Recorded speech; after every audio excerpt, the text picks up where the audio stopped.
Hi everyone, so we're going to go ahead and get started, and we're going to be working with the story Where the Wild Things Are.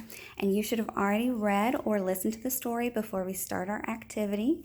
We're going to be describing a wild thing using good adjectives.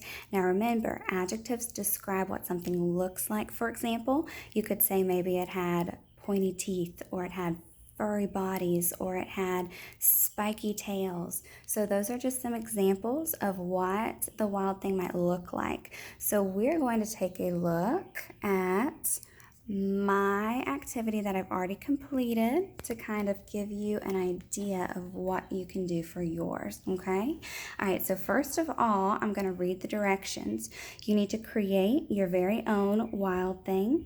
Use adjectives to describe what the wild thing looks like. You cannot use an adjective more than once. Come up with different words to describe your creation. Don't forget to draw your picture, okay? All right, so as you can see, I've got my picture over here that I've already drawn. Sorry, it's not the best, but Miss Ferguson tried. All right, so then we're going to take a look at my adjectives used to describe the picture of my wild thing. If you notice, he had squinty eyes. He has a round nose. He's got a big mouth, pointy teeth, tiny ears right up here. He's got little hands, large feet, a furry body, and he's got a spiky tail in the back. All right, so all of those adjectives described what my wild thing looks like, and you can see that in the picture, okay?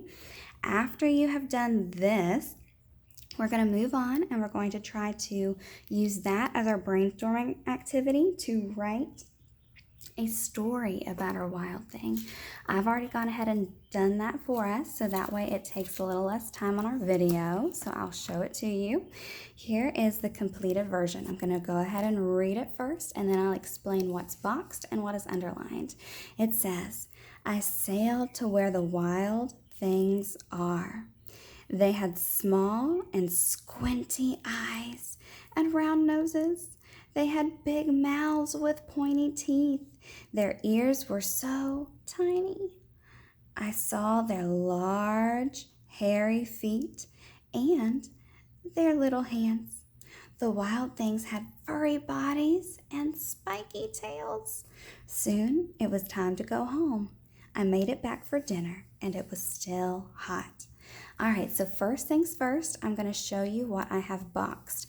All of these boxed words are my adjectives, or my describing words that I used from my wild thing description activity, okay?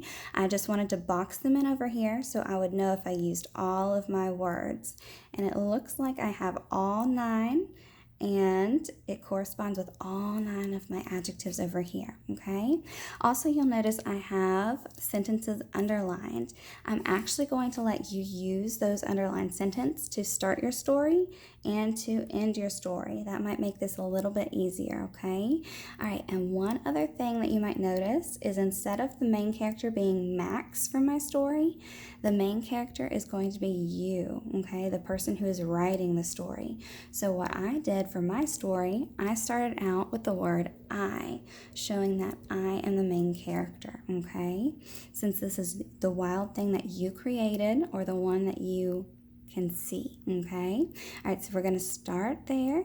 Remember, please use this introductory sentence, and then please use these 2 ending sentences. They're very similar to what happened in the story, okay?